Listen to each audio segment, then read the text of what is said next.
Hello, my friends. Welcome to me, your host, Christian Watson. So, as you guys know, I focus on politics and culture on this channel. But I find that politics and culture sometimes necessitate a deeper look into the fundamentals that underlie both.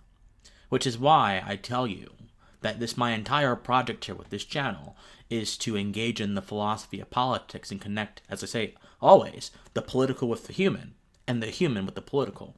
I mean by that I want to connect who we are at a fundamental level with the political, because it is my earnest belief that politics is not integral or inherent to our being. Aristotle would disagree with me, but I don't think that. I think that politics is external. It arose incidentally from our being, and we'll go into that later.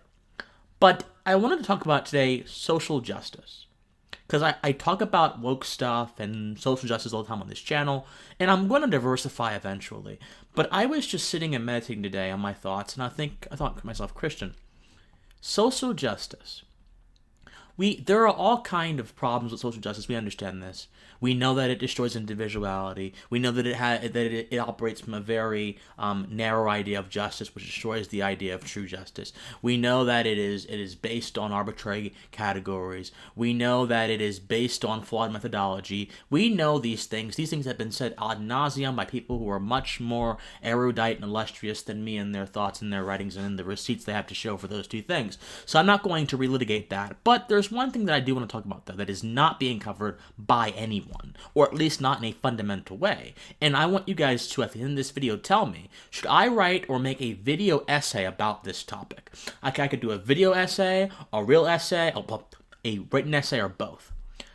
Social justice does something that is so pernicious and so vicious that it is an affront to my understanding as to why people refuse to talk about this on a fundamental level.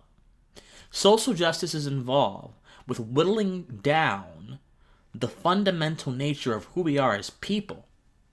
Not just our individualities. Our individuality is a reflection of the nature, but the nature of who we are as people are much more diverse. So not just our individualities.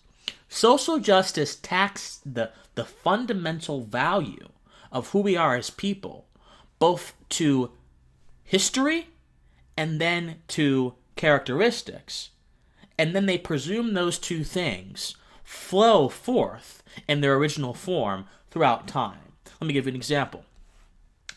So a gay person for the social justice paradigm will be automatically, by virtue of their gayness, attached to the efforts of those who were at the Stonewall riots, to those who were trying to protest for gay rights or whatever political agenda they had back in the 80s, 90s, and they will be tacked onto that.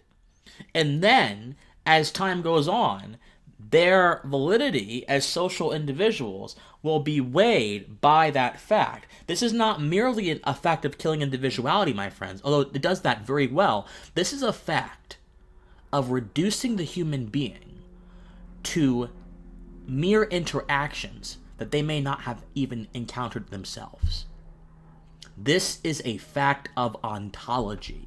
What is ontology? So for those of you who are unfamiliar with philosophy, ontology is simply the study of the fundamental nature of being. That's all it is. Now, this gets really existential. There are a lot of existentialist philosophers like Jean-Paul Sartre and Camus and these people who try to speculate about being and don't really get to a satisfactory answer, or Paul Tillich, who has a book on being. They don't really get to a satisfactory answer for me, though. I personally think that the human being has to be understood outside of social context. But in the social justice framework, social context are the definitive qualifier for understanding the human being. Now again, most folks are saying, Christian, I know, it kills individuality. Yes, but there's something bigger going on here, people. The human experience is much bigger than just our individuality, although our individuality is a defining characteristic of it. social justice quite literally whittles down the possibilities of the spectrum of the human experience, not just from individuality, but from anything that fits outside of certain events that you can identify that correlate with certain features. We understand what the problem of this is, but a lot of people don't confront it at the level that it justifies.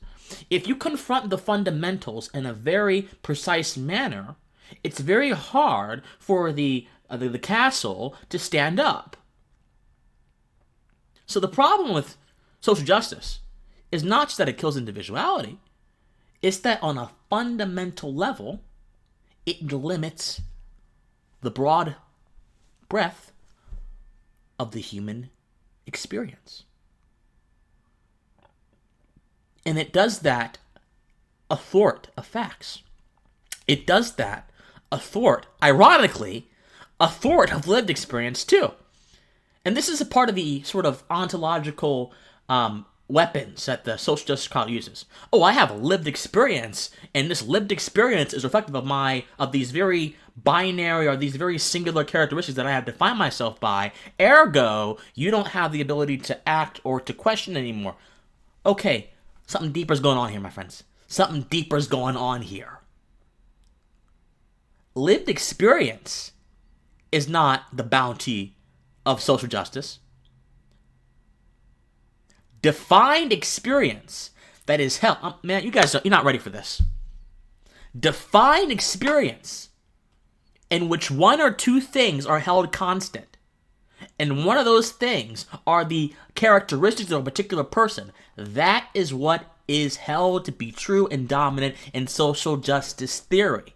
I used to think that social justice theory was about relativism. It's not about relativism. Or it could be, but it's about something bigger than that. There actually is an answer. There actually is a truth claim being made in social justice theory. I've just come to this revelation. And so, the best way to fight this is to simply assert the complexity, the infinitude of the human experience against these very defined narratives.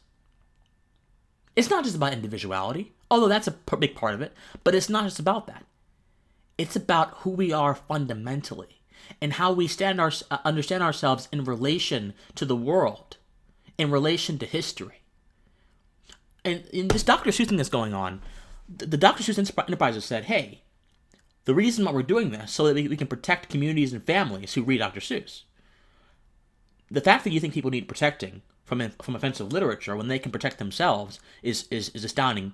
But it comes from this mentality that, again, there are certain characteristics that are held to be constant and held to be inviolable and held to be upstanding on a level that is beyond any other, that are transcendent. There are certain transcendent characteristics. And these transcendent characteristics are then posed against a historical event, and then this historical event is presumed to be continuous and ever-flowing, and therefore you can estimate the value of people in relation to this ubiquitous historical event, no matter how many years the event occurred, if you buy into this framework. So my friends, I may do an essay on this or something, because this is an issue that needs to be explored from all kinds of directions.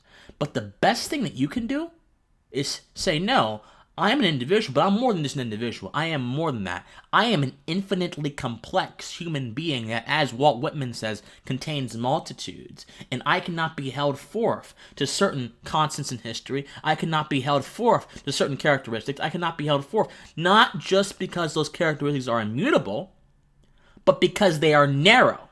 Man. Immutable is a word that we like to use to attack social justice theory, but narrow is the word we need to begin using. It's narrow, not just immutable, narrow. So, my friends, I'm going to explore this topic more. Tell me what you want me to do. Essay, video essay, real essay, both, I don't know, but this is a topic that interests me greatly. But until next time, my friends, I love you so much. And please stay pensive. Bye-bye. Hey guys, if you enjoy this message, please be sure to support my channel through PayPal. My PayPal is @officialcwatson, as you see on the screen. Any amount helps. Thank you so much, and stay pensive.